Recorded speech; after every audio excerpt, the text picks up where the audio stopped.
Previous upload nga natin mga tropa, may nagtanong sa atin na isang subscribers na papaano daw yung gagawin kung meron siyang kakumpetensya sa printing business at pigment ink ang ginagamit pero ikaw ang ginagamit mo original ink. Panoorin mo na lang yung upload ko na to mga tropa kung ano dapat yung gagawin ninyo kung nasa senaryo kayo nung isa sa mga subscribers ko na nagtanong. Kaya naman ito yung kahit papaano additional na method kung papaano din yung gagawin mo. At meron akong tinuro nung nakaraang upload ko na pinagbabawal na technique na talagang ginagawa ko at super effective. Panoorin nyo na nga lang yung video na yon, ilalagay ko na lang din sa description. Anyway, promise ko sa inyo na tuturuan ko kayo gumawa ng tarpaulin design para dyan sa inyong mga printing business na kahit na hobbies ka lang or alam mo yun na side hustle mo lang, yung pag printing, naka work from home ka dyan, kahit papano gusto mong magamit yung printer mo, maglagay ka lang ng tarpaulin. At syempre hindi naman lahat ng mga nanonood sa atin marunong mag-design. Kaya kahit papano bibigyan ko kayo ng idea para sa mga walang alam or walang idea kung paano mag-design ng ganito. At syempre isa pa dyan, yung pinakamahirap, yung struggles talaga, yung sa sukat. Kahit ako hindi ako marunong magpa-print ng tarpaulin dati, kailangan pala yung design mo kasukat na mismo nung pinaka magiging output mo, mga naka-by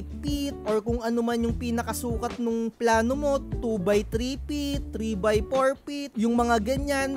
And ikaw na wala kang alam, na kagaya ko dati, gawa ka lang ng gawa ng design, and pagkakuha mo nung pinaka-output mo or yung pinaka-tarpaulin mo, napakalabo. Eto pa mga tropa, one thing for sure na natutunan ko sa printing business natin, as alam nyo na nasa bahay lang, side hustle lang to dahil hindi naman eto yung pinaka-main income ko. Mga tropa, maglagay kayo or mag-design kayo nung napakalinis lang. As in, kung ano lang yung pinoprovide mo. Dati kasi, kung napanood nyo yung upload ko, gumawa din ako ng tutorial for tarpaulin na magpapaprint kayo, pero mga tropa, sa totoo lang hindi naman binabasa ng mga tao or nung kung sino-sino mga customer mo. Dapat makita lang nila yung ganito: print, Xerox, scan, rush ID, laminate, or halimbawa meron lang kayo dito na tatlo. Meron lang kayong print, meron lang kayong Xerox, meron lang kayong scan, or kung wala kayong scan, tanggalin nyo yan mga tropa ko. Ganyan lang dapat para malinis at alam nyo na pinakabuod na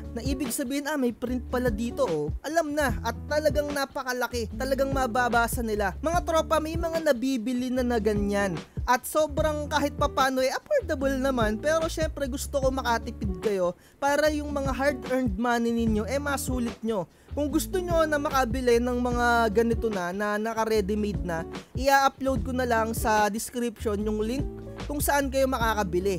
Pero kung gusto nyong makatipid at kahit papano matuturuan ko nga kayong mag-design, mas makakatipid talaga kayo kung kayo mismo yung magdi-design. Yung kagaya neto na meron silang customized na tarpaulin printing, yung isi-send mo yung pinaka-layout mo at syempre kahit papano medyo mura kasi piprint lang nila yon, and sarili mong design, hindi na sila mahahassle sa pagde-design. And eto yung nakita ko na napakamura ng pinaka-ino-offer nila at napakadami ring good review. At eto, ako mismo umorder ako sa kanila, inaantay ko na lang, ipapakita ko na lang yung pinaka-output sa ating Facebook page para makita ninyo. Ang ginawa ko nga pala or pinaprint ko sa kanila, eto, print, Xerox, scan, rush ID, and nilagay ko yung mga bundles ko dito. Eto lang yung pinaka-bundles ko talaga para wala na akong hassle pa, ganyan lang. Eto yung pinaka-ino-offer ko at passport at 2x2, ganyan lang, wala nang iba pa. For sale nga pala yung template natin para sa rush ID, message nyo lang ako sa ating Facebook page. Anyway, simulan na natin yung ituturo ko sa inyo kung paano mag-design ng mga tarpaulin na kagaya nito. Syempre unang-una, alamin mo muna kung anong gusto mong sukat na i-avail mo sa kanila. So halimbawa 2x3, eto yung una ko dating inavail na masasabi ko mahaba na din, pero nabibitin pa ako sa pagkahaba niya dahil kung anik-anik yung pinaglalagay ko dati, na dapat pala nakabuod na, nakasummarize na kung ano lang yung pinaka ibebenta mo, yung ganyan lang talaga, kasi mas mapapansin ng tao yan yung pinaka ganito. Yung mga sobrang daming mga nakasulat, hindi napapansinin ng mga tao yan mga tropa. And nasa sayo kung gusto mo ring gumawa ng sobrang daming mga details pa. Ako mga tropa, nung nagtatrabaho ako sa private private sector. And syempre, every time na may pumupunta sa amin na taga-marketing or nagbibigay sila ng pang-display, kasi nasa private sector ako dati, and may mga marketing materials na binibigay yung company na napapansin ko talaga na hindi nila binabasa yung mga marketing peripherals, marketing materials. Mas nababasa nila yung pinaka nakapokus lang, yung napakalaking sulat lang. Ayan talaga yung natutunan ko. Kaya naman nung gumawa ako, talagang eto na, mas malinaw yung ganito. Nung nakaraan kasi nagpa-print lang ako dito malapit sa amin nung nasira na yung ginawa ko na sobrang daming nakasulat. Pero anyway, eto nga, sasampulan ko kayo. So halimbawa, 3 by 4 feet yung bibilihin ninyo. So i-convert nyo muna yung 3 by 4 feet into inches. 3 feet 2 inches. So 36 yung kinalabasan, and palitan nyo lang to ng 4, ilalagay nyo 48. So gagawa na tayo ng design dito sa Canva kasi naka-inches lang yung pinaka-settings dito. So click nyo lang tong positive sign and custom size. Mga tropa, pwede kayong gumawa ng design dito kahit na hindi kayo naka-Canva Pro. Message nyo lang din ako kung gusto nyo mag-avail ng Canva Pro. So transfer na natin inches. So yung pinaka-wide nya 36 and yung height nya 48 kung hindi ako nagkakamali. Ayan. So create nyo na yung design. So magkakaroon na kayo ng pinaka-media or yung pinaka-canvas nyo kung saan kayo magdi-design. Isipin nyo, eto na yung pinaka-tarpaulin ninyo. Unang-una mga tropa, kukuha kayo ng background. Click nyo tong element. So nasa sa inyo kung ano yung trip nyo na background, pero nire-recommend ko yung pinaka-light lang na color yung gawin yung background. So sabihin na natin orange. Tapos lagyan nyo ng pale. Tapos lagyan nyo ng gradient. Napakarami ng lalabas niyan dito mga tropa. Nasa sa inyo na lang kung ano yung gusto nyong gamitin dito. So eto halimbawa lang, eto na yung gagamitin natin. Pwede mo pa tong palabuan kasi pinaka-background lang natin yan. Ayan. So ganyan, 'di ba? Gagawa ka na ng pinaka-background naman nung text na ilalagay mo. So search ka lang dito, rectangle na shape. Ayan. So eto, yung mga ganito, hindi mo siya mata-transpose. Ayan o. Hindi mo siya mamodified ng pinaka-gusto mong sukat. Kailangan hanapin mo dito yung shape. Eto. So, ayan. Ayan, di ba? Nata-transpose mo na siya ng nasa gusto mong sukat. Gagawa ka lang dyan. Halimbawa, ang gusto mo, kagaya neto, 5, yung nilalagay ko, print, Xerox, scan, o sabihin na natin yung 3 na lang muna. So baguhin muna natin yung pinakakulay na itong pinaka-background ng lalagyan natin ng text. So eto yung color niya, pwede mo siyang baguhin, pwede mo siyang gawing white. Nasa sayo kung anong trip mong kulay or ganyan, 'di ba? Pero okay na tong white. Tapos medyo babaan mo yung transparency niya, ayan. So etong pinaka-edge niya, pwede mo siyang pabilugin. Ayan o, kung mapapansin mo, mas maganda na kung naka-round yung pinaka-edge niya. So, stretch mo lang yan para medyo lumawak pa. So, kuha na tayo ng text. Hanapin nyo lang yung text tool, eto, and click nyo tong add heading. So, ilalagay nyo to dito. Tapos, ilagay nyo print, capital letter. And hanap lang kayo dito ng pinaka-trip ninyo na font style. So, halimbawa, ganyan. Or kung ano mang pinaka-trip mo. Ayan o. So, eto, isasample ko lang to mga tropa. So, eto yung napili natin, play pen. Highlight mo yan, pwede mo ring baguhin yung pinaka-kulay niya. So, para sa akin, okay na tong itim. Pero, i-adjust ko muna yung pinaka-height niya. Ayan, para mas lumaki. Ayan, 'di ba? Stretch mo lang dyan. Pwede mo rin naman dito, pindutin mo lang yung positive. So parang napaka-plain lang nung pinaka-style niya. Pwede mo siyang baguhin, i-highlight mo, click mo tong effect, tapos lagyan mo siya ng outline para magkaroon ng kahit papano na buhay. Or sabihin na natin yung ganyan, 'di ba? Nasa sayo kung anong trip mo na ilagay na design, nasa diskarte mo na yan. So halimbawa, eto na lang. Kasi sample lang naman natin to. So idadrag ko lang yan dito. So ang ilalagay ko naman dito etong Xerox. So ordinary lang tayo na printing. Sabihin na natin wala pa tayong masyadong ino-offer. Lagay natin Xerox. So, ganyan. And baguhin nyo din para, syempre, mapansin din ng tao. Mas maganda na iba-iba yung kulay. Sabihin na natin na ganito. Or, iba pa, hanap tayo or kung ano yung trip ninyo na kulay. Nasa sa inyo yan kung anong kulay yung ilalagay ninyo. And next natin, drag mo ulit yan. So, scan. Make sure na naka-capital letter para naka-bold. As in, napakalaki nung pinaka-font style niya. So, baguhin mo naman to. Pili ka ng pinaka-trip na gusto. So, ayan, meron na tayong tatlo. So, kung medyo naliliitan ka pa, pwede mo pa yung i-adjust. Nasa sa'yo yan. Ayan. So, dito, pwede mong gawing ganyan. And sa pinakataas naman, pwede kang gumawa ng ganito. Available here.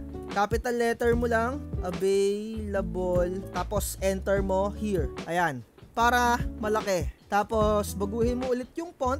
Hanap ka ng ibang font para hindi pare-parehas yung font mo, para mas nakaka-attract yan sa mga customer. Ayan, sabihin na natin na ganyan dahil sample lang naman to. Kasi parang medyo catchy sa mga mata ng tao. Ay, iba yung nakasulat parang mga ganyan, no? Ayan, tapos mababasa nila yung iba, talagang rekta. May print pala dito, may Xerox pala dito. So, ganyan lang. Baguhin nyo lang ulit yung effect, or kung gusto nyo, lagyan nyo siya ng outline, or kung ganito, splice, or ganyan, 'di ba? Nasa sa inyo kung ano yung diskarte ninyo sa mga kulay-kulay. So, eto sample lang naman to, mga tropa. Bahala na kayo kung papaano nyo siya didiskartehan. Nasa sa inyo yan kung gaano kayo ka-artistic. So, kung nawala yung pinaka-corner edge natin, or yung pinaka-round corner, medyo liitan nyo para lumabas ulit yung pinaka-corner na naka-round. Ayan, oh, 'di ba?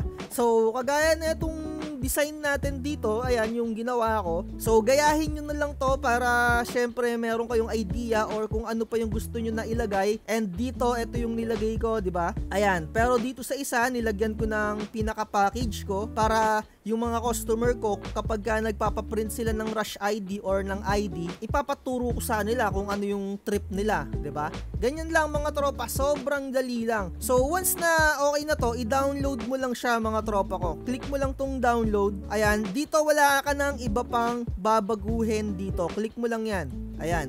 So, pwede mo rin siyang gawing CMYK mga tropa ko kung parang naka-Canva Pro kayo. Kasi sa Canva Pro, pwedeng ma-transpose into CMYK kung naaalala ko. Eto mga tropa, ayan o, diba?